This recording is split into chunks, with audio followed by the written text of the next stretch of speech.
This week on Today in Space, aliens, UFOs, and UAPs. But wait, Alex, aren't you a scientist? How can you take this seriously? Exactly, and that's what we're going to talk about this episode. We're going to talk about a science-based approach to exploring the unknown of topics like this. But since NASA just had their independent study of UAP released, we had the United States hearing, where it was the first one investigating UAP, and we had David Grush and the pilots discuss the events and whatever information they had. And we also had the Mexican government have that hearing where there were two apparent fossilized alien bodies there. How do we cut through the noise? How do we get through this? That's what we're talking about this episode, and using the scientific mindset, which, as Carl Sagan said, science is a way of thinking. I'm misquoting him here. Sorry, Sagan. But that's the point. Science is a mindset. So let's talk about that mindset and how we use it for things like aliens, UFOs, and UAPs. Thanks for joining us. This is Today in Space. Let's do it.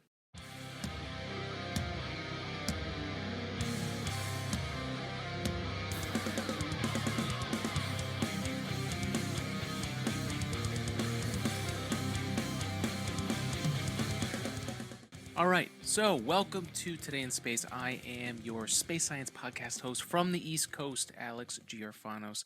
And yes, we are talking about UAPs and aliens and UFOs and stuff today. But first, we're going to break into the NASA independent UAP study because that's the crux of a lot of this conversation. And there's nothing crazy new about this. We talked about they had a kind of a first meeting of this team where they were showcasing all the different things that they found. There were people from the industry. There were retired astronauts. There were people from multiple places like the FAA, all that could have a way of how do we address UAPs as a scientific community. And so they released this report, which we'll put a link in this episode. I think it's good. I think it's what we would expect from NASA in a good way. I think they're taking it seriously. If I'm going to give you my summarization, you can watch obviously the live stream that was up and just like we did, so you can get this experience, but I'm going to give you the short distilled version. So NASA really putting it on the line and saying we are about exploring the unknown. So this is how we would go about it. And essentially, to really simplify it, they want to develop a system that allows us to cut out the noise of finding the needle in the haystack, the needle being alien life or a UFO or something we can't understand, the unknown, right? So to address that problem, as scientists, NASA's perspective is we have all of this data about Earth, about things in space that we've amassed for all these years with all of the best sensors that money and a government can buy. Most of this stuff is the public version of some of the most advanced military stuff that's out there. So NASA wants to be able to look at the haystack, and just like they do with certain observations right now, as they talked about in this study, where they're taking old data and running it through AIs that have filter out the things that we already know. So that way what's left could be some very faint signature of something we might miss as human beings looking through. But because we've looked at so many things like nebulas and galaxies and different elements and how their signatures are through exoplanet atmospheres, we can now start to learn what is left of all these observations and even look in the past. And I think that's super cool. And that's what they want to do here. The problem is we don't really have a system that's built right now to filter out bugs, birds, bees, lightning sprites like they have in this weather phenomena and weather balloons that are known and can be filtered out. So when we're looking at the problem of finding the needle in the haystack, NASA wants to find out and know what hay is, so that way that can be filtered out, and then we'll find the needle amongst the haystack instead of looking for something we don't know. And I think if we're leveraging the resources that NASA has today without relying on funding for this, I think this is the best that NASA can do, and I think it'll be very, very helpful. So why is this important? to me, the NASA independent UAP study is not a groundbreaking study by any means, but it is the first time that NASA's taken this seriously. And if you watch the footage and the Q&A, where NASA Administrator Bill Nelson was there, among others, for the panel, but it was really interesting, especially Bill Nelson, who was a senator before he was the administrator. And so he actually, and he mentioned this, he did a great job of explaining what NASA's role is on this and exploring the unknown, and that is a mission that NASA should undertake.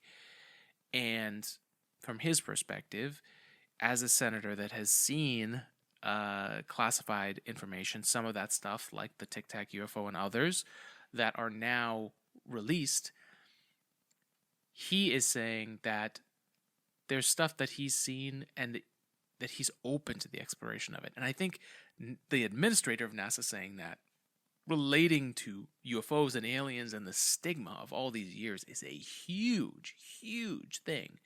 And I don't think if someone who didn't have clearance was in charge at this point, it would be really tough for NASA to break through the stigma of this. This whole thing with UAP is about that, and that was a big thing that NASA brought up. Stigma around this whole thing is huge. Number one, if we can remove the stigma, science can be done on the subject, and even other scientists will not be interfering with other scientists who are actually investigating the topic.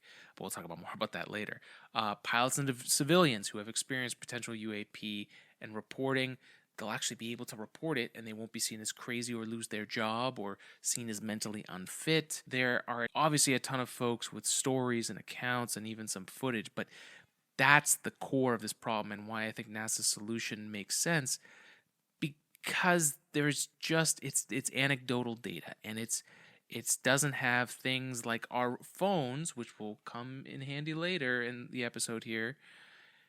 These have things like gravimetric sensors. They have motion detectors. There are plenty of things on here that could be gathered using an app when something comes up, but we don't have that right now.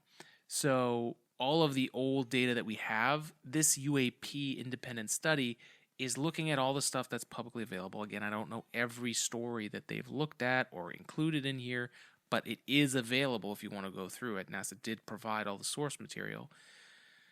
But it's a lot. It really is. And so when you've got all this other stuff that doesn't have other things like what time of day, where was it, what angle was this from, how far away is that thing, what was the temperature that day, did the winds change, did the gravity change? Like, there are some things that we could learn that we just don't have right now. So that's where we have to start from a basis. There was the first UAP meeting where there was definitely no green men that were shown off in that meeting, but it was really more of a historical thing of this is the first time that the United States government has actually had a task force to investigate this. So I think there's going to be more to come from that, but for now, that's all we can really take from that. And then, Mexico's hearing revealed the pair of alleged aliens. So with all this stuff, including all the YouTube videos and TikToks that are out there, it's just a lot, right? So how do we deal with this information? How do we cut through the noise and make any sense of it and still have like a sense of intellectual curiosity about the subject? There's also this subsect of people of science that are, smart people that dismiss anything alien related, and in some case even bully people who have curiosity on the subject, and even more so when that person is a scientist or a person in science and believes in interest, like things like UFOs or aliens, or even just has the possibility open. The NASA UAP study panel even talked about the abuse that their study members were getting from people in the industry online, or people who were saying that it was ridiculous that NASA was investigating this. So it's this perfect storm of NASA getting involved, and after this study was released, it looks like NASA's on board. Like, they've felt the craziness of everything, and now it's like, well, let's get data. Everyone's freaking out about this. Let's get data, and that's what this is all about. So where do I stand on the issue? So I am pro possibility of aliens. I I use a science-based approach to the unknown. Like, my biggest question to anyone who's says that aliens aren't real is like, do you even stargaze, bro?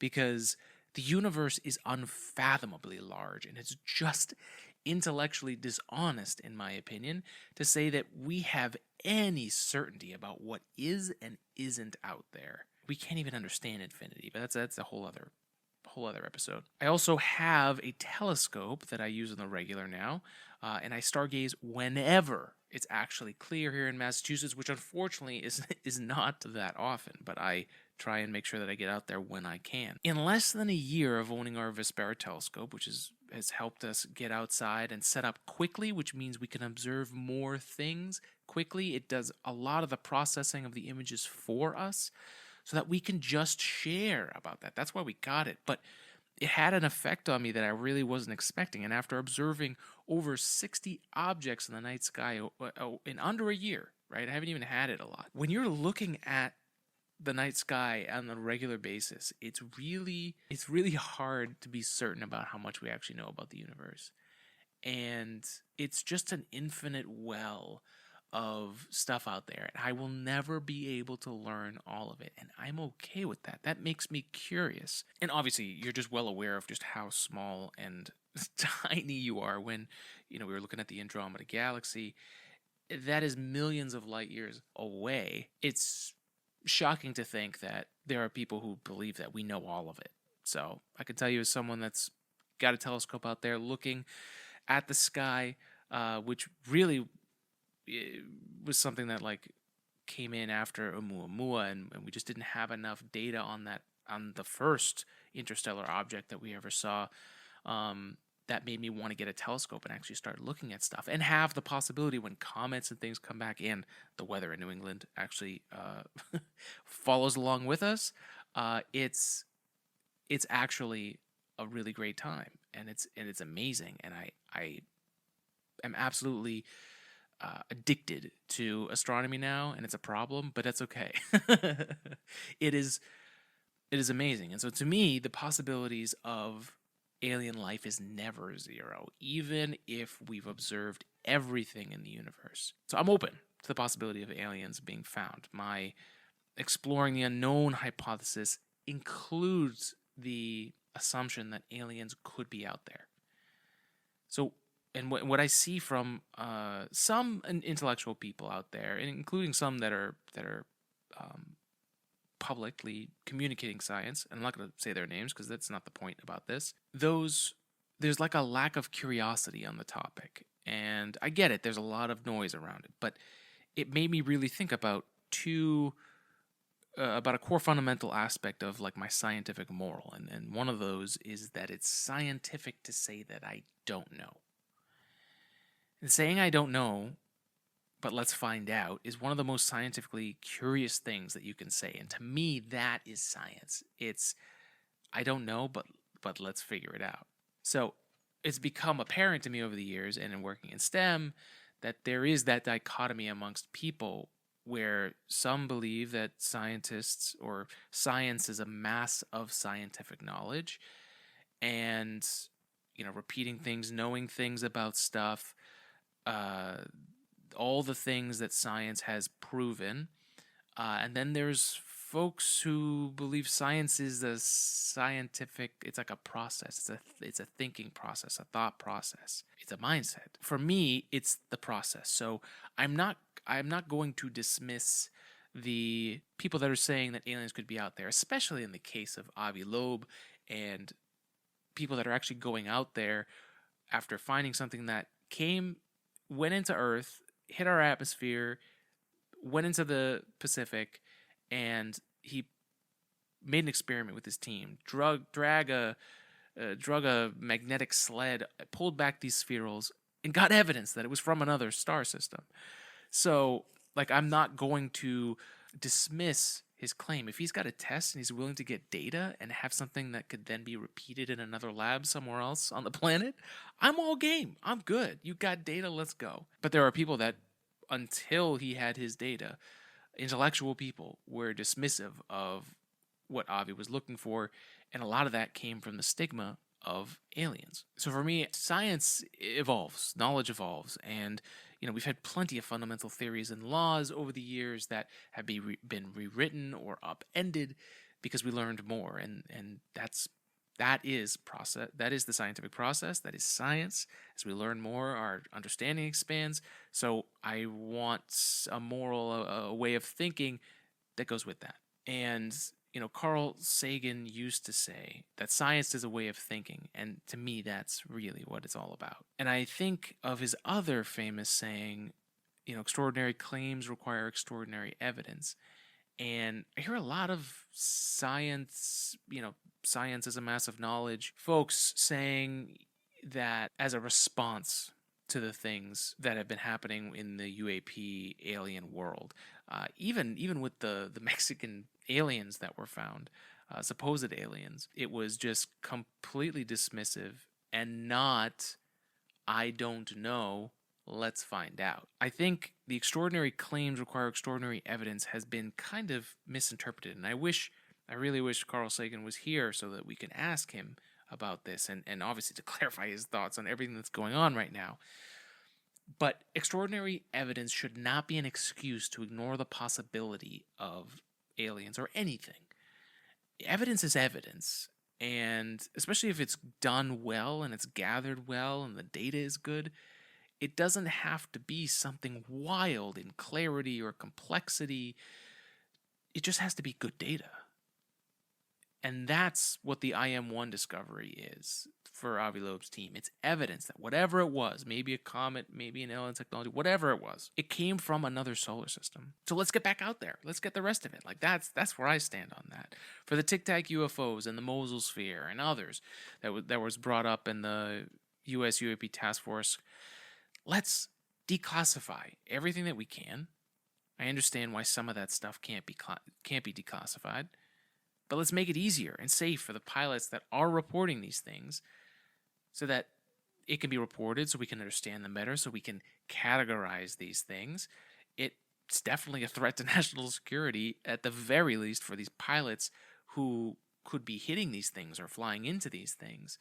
Never mind what these things could or might not be doing. So we got to make it easier for these pilots to report these things that they're seeing, especially now that our technology's gotten so good that they're just popping up everywhere. For the alien bodies that that got shared in the Mexican government hearing, let's get samples. Data. All right, we got someone who says there's a body. All right, give us the samples. We're going to bring it to a bunch of labs around the world. We're going to test it and see what they all see. That's how you address, in my mind, that scientifically. I don't know what this is. Let's find out. Let's test it. If the testing's not allowed, if some weird stuff happens in the gathering of that data, I treat it just like I would an experiment that goes bad. This does not count. We've messed up the data. We got to start over, and maybe one day there will be another potential alien body. And when that happens, the same thing will be the case. Get us the data. Let's test this thing. I remember hearing reports of a DNA test that they had. Okay, let us get another sample. Let's see what the DNA shows there and compare. It's a very simple, it's a very simple thing, and I think that helps cut through the noise. Where is the data? And not to be dismissive of something that doesn't have good data, because we know we don't have good data, and we don't have good data that's publicly available, but we definitely have some data. So that means there is definitely something unknown out there that our military pilots are seeing on a regular basis, whether it's green men coming out of a saucer or something else that we don't know. And that's what UAP is and what we're talking about here. So get as much data as you can. If they won't let you, it's a red flag. So that's kind of the rules there. But for everyone else, for all those other events, and making things public so that this can be discussed in the public domain, citizen scientists can get involved. We do need something. We do need better sensors. We do need something that can actually help us get data reliably, that is easily accessible to every human. And the thing that connects all of us is this. And this is the key, I think, to these next level discoveries and what we can learn from it. So my science-based approach to the unknown is, like I said, 2 steps. Give me the data. That's why I love the IM-1 spheral discovery. They made a claim, they set an experiment, they tested it, then they found results, they found the spherals, they brought it back, they investigated it, and those spherals are being tested in labs around the world to help verify it. And that's what that big paper was when they revealed it, was with that. So I am so pro give me the data, and that's a great example. So that's step 1, is give me the data. The second step is, after the data, what sticks? And so this cuts through a lot of that next step, where it's like, if we've got the data, what is repeatable from lab to lab? Let's say we do find, it's the kick I'm on recently, is like, what happens if we do find this? What happens if we get to that day? Are we even prepared for that? I mean, living in a post-COVID world, I am less certain that we are prepared for these big events ahead of time. So for me, my mindset goes to, okay, well, where is this going? Where are we? Are we even thinking about day 2, day 10, day 50 of actually finding it? I am working my way back through Carl Sagan's Contact, and it's great. I highly recommend it for what's going on now. I think it'll give you like a really interesting take on what it would be like for the people investigating this, and kind of how the world would react. Sagan was fantastic at that. So ultimately, with everything UFO and UAP and aliens, what I would say is, it's scientific to say that we don't know what it might be going on, especially with some of these things that have been slightly declassified or are completely classified. But even in some of the stuff that's been around for a while, I think Bob Lazar's story is very, very interesting.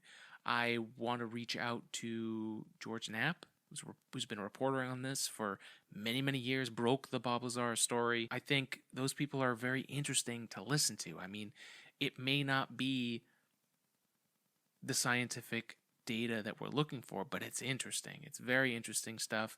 If you're not listening to the Weaponized podcast, those two are doing that over there.